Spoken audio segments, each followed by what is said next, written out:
আসসালামু আলাইকুম। আমি ডাক্তার জাফরুল হক, অবসরপ্রাপ্ত জেনারেল ম্যানেজার বাংলাদেশ ব্যাংক।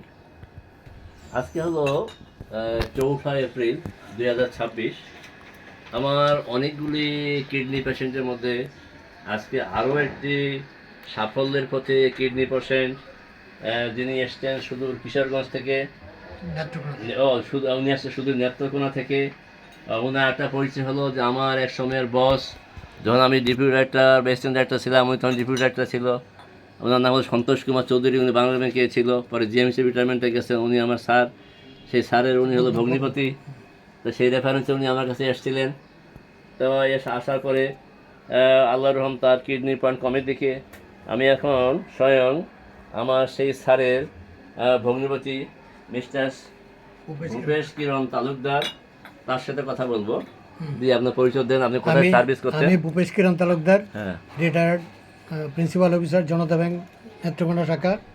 হ্যাঁ, আমি রিটায়ার্ড করছি 2011-তে। ও নেই আগে। হ্যাঁ। আচ্ছা, আমি ডাক্তার জাফরুল হক সাহেবের পেশেন্ট। 1 মাস ওষুধ খাওয়ার পরে আমার কিডনি পয়েন্ট 2.85 থেকে 2.85 থেকে 2.2-তে আসছে। হ্যাঁ। এই জন্য আমি ডাক্তার সাহেবকে আন্তরিক ধন্যবাদ জানাচ্ছি। এবং আপনি কোথায় কোথায় চিকিৎসা গেছেন আমি সেই কথাগুলো একটু বলেন। চিকিৎসা করছি ঢাকাতে, 2-3 জন প্রফেসরকে দেখাইছি।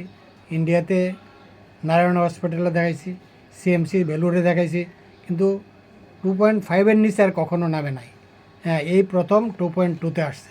এই জন্য ডাক্তার সাহেব আবারও আমি আন্তরিক ধন্যবাদ জানাচ্ছি। জি, ধন্যবাদ দাদা, আমার স্যারের ভগ্নিপতি। একটু আমি দেখাই ওনার রিপোর্টটা। এই যে আপনি দেখতে পাচ্ছেন, উনি যখন প্রথম আসে আমার কাছে, সেই রিপোর্টটা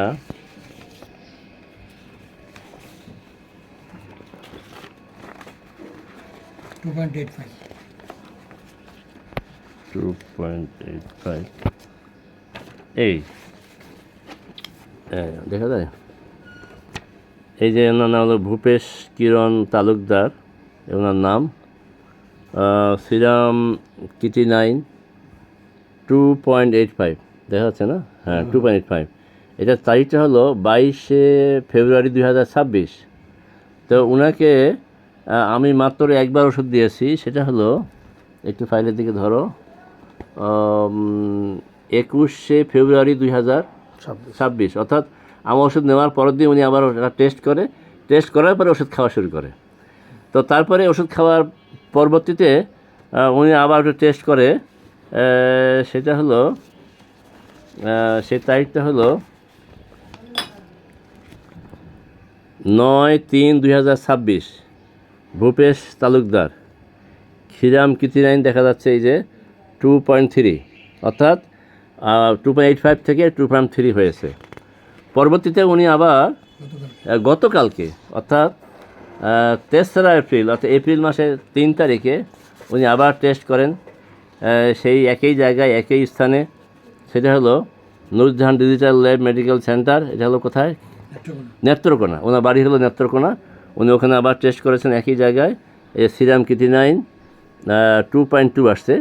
তো আল্লাহর রহম, আল্লাহর কাছে কোটি কোটি শুক্রিয়া যে এই পর্যায়ে উনি আসছেন। উনিও খুব প্লিজড, কারণ উনি ইন্ডিয়া গেছে, নারায়ণে গেছে, বাংলাদেশের বড় ডাক্তারদের দেখিয়েছে, কিন্তু কোথাও রেজাল্ট ওনার 2.5-এর নিচে আসে নাই। তো আমার কী বলে, আমি খুব খুশি, এবং আমার বসের যেহেতু উনি রিলেটিভ, সেই জন্য আমিও খুব প্লিজড। আসলে অনেকে আমাকে বলে যে আপনি যে বলেন বাংলা ব্যাংকের জেনারেল ম্যানেজার হয় কীভাবে আপনি হোমিও পেশে আসলেন? তো এইটার পিছনে বড় যুক্তি হলো যে আসলে হোমিও পরিবারে আমার জন্ম। আমার বাবা পাকিস্তান আমাদের প্র্যাকটিস করতেন, ওনার নাম ছিল ডাক্তার জয়নাল আবেদিন। এবং সৌভাগ্যক্রমে আমার পিছনে আমার বড় ভাই, আমার ওস্তাদ, ভাইয়ের দিকে ধরো একটু, উনি পিছনে বসা আছে, ওনার কাছে আমার হাতে খড়ি। আমি 80-এর দশকে, অর্থাৎ 87 থেকে 80 থেকে 87 পর্যন্ত আমি রাজশাহী বিশ্ববিদ্যালয়ের ছাত্র ছিলাম। তো এরশাদের সময় 2 মাস ক্লাস হলে 6 মাস বন্ধ থাকতো। অবসর সময় আমি বড় ভাই চেম্বারে বসতাম। তো ওনার কাছে মাদ্রাজ, ভেলোর, আরও সিরিয়াস বিভিন্ন জায়গা থেকে যারা বড় বড় ডাক্তারদের চিকিৎসা ভালো হইতো না, তার কাছে ভালো হয়েছে। তো এটা দেখে, বিভিন্ন রোগী ভালো হওয়া দেখে আমার হোমিওপ্যাথির প্রতি একটা আকর্ষণ গ্রহণ করে, এবং তখন থেকে আমি একটা সাধনার পড়াশোনা শুরু করি। এবং যখন আমি হলে ছিলাম, আমি রাজশাহী বিশ্ববিদ্যালয়ে প্রথমে জয়া হলে, পরবর্তীতে সরাদ্দি হলে ছিলাম। তো ওই হলে থাকা অবস্থায় আমার আশেপাশের বন্ধুবান্ধব, রুমমেট কখনো ইউনিভার্সিটি মেডিকেল যাওয়ার প্রয়োজন হয়নি, কারণ আমার একটা প্রাইমারি বক্স থাকতো। পরবর্তীতে মাস্টার্স কমপ্লিট করার পরে আমি ইউএসএ যে একটা প্রজেক্টে চাকরি করছি। পরবর্তীতে আমি কেয়ার ইন্টারন্যাশনালে চাকরি করি। কেয়ারে চাকরি করার অবস্থায় পোস্টিং ছিল আমার বরিশাল বান্ধবীপাড়া। তা আমি বাংলাদেশ ব্যাংকে রিটার্ন ভাইবা দেওয়ার পরে 1988 সালে আমি চিন্তা করলাম যদি বাংলাদেশ ব্যাংকে আমার চাকরি হয় তাহলে তো হয়তো অ্যাপয়েন্টমেন্ট কার্ডটা, যেহেতু আমার বাড়ি হলো নর্থ বেঙ্গল দিনাজপুর, তো সেই অ্যাপয়েন্টমেন্ট কার্ডটা ঢাকা থেকে দিনাজপুরে যাবে, আবার ওখান থেকে আমার কাছে পাঠাবে, হয়তো ততক্ষণের সময় না থাকতে পারে। যাই হোক, তা আমি এইচআরে ওই সময় যে আপা ছিলেন যার নাম ছিল নুরুন নাহার, উনি পরবর্তীতে জিএম হিসেবে রিটায়ারমেন্টে যান। তো ওনার গ্লাসের নিচে আমি একটা খাম রেখে দিয়েছিলাম যে যদি চাকরি হয় খালি ছেড়ে দিবেন, পোস্ট করবেন। তো ঠিকই একদিন চাকরি আর কি 1989 সালের জুন মাসে 8 তারিখে একটা চিঠি পেলাম যে বাংলাদেশ ব্যাংকে চাকরি হয়েছে। তাই পরবর্তী জয়েন করলাম। জয়েন করার পরে আপা কোথায় কোথায় জানলো যে আমি হোমিওর সঙ্গে জড়িত। তুমি বললো জাফরুল, আমার দুইটা সমস্যা, একটা হলো আমার ঠান্ডার সমস্যা, একটা হলো আমার সেকেন্ডারি স্টেরিলিটি, মানে একটা বাচ্চা আছে আর কনসিভ হচ্ছে না। যাই হোক, ওনাকে ওষুধ দিলাম, উনি সফল হইলো। এইভাবে পুরো ব্যাংক ছড়াই গেল যে আমি ব্যাংকে একজন ডাক্তার আছে, আমি অফিস করতেছি, কিন্তু কারো কিছু হলে আমার কাছে আসতো, আমি ওষুধ দিতাম। তো এই হলো আমার ইতিহাস এবং আমার হোমিওপ্যাথি জগতে আসার ইয়েতে। পরবর্তীতে আমি 2022 সালে 1 এপ্রিলে আমি জার্মান হিসেবে অবসরে যাই। তা আমার ওই সময় চাকরিকালীন সময় আমার চাচাতো ভাই যার নাম ছিল কালাম, যিনি কিডনি রোগে মারা যায়, আমি ওষুধ দিয়েও ওই সময় তাকে ভালো করতে পারিনি, কারণ সেই নলেজ আমার ছিল না তখন। পরবর্তীতে আমার খুব একটা ক্ষোভ থাকে যে আমার চাচাতো ভাই আমার খুব ক্লোজ বন্ধু ছিল, তাকে বাঁচাতে পারলাম না, কীভাবে তাকে ভালো করা যায়, ভাই কিডনি রোগের আমি কীভাবে সফল হই।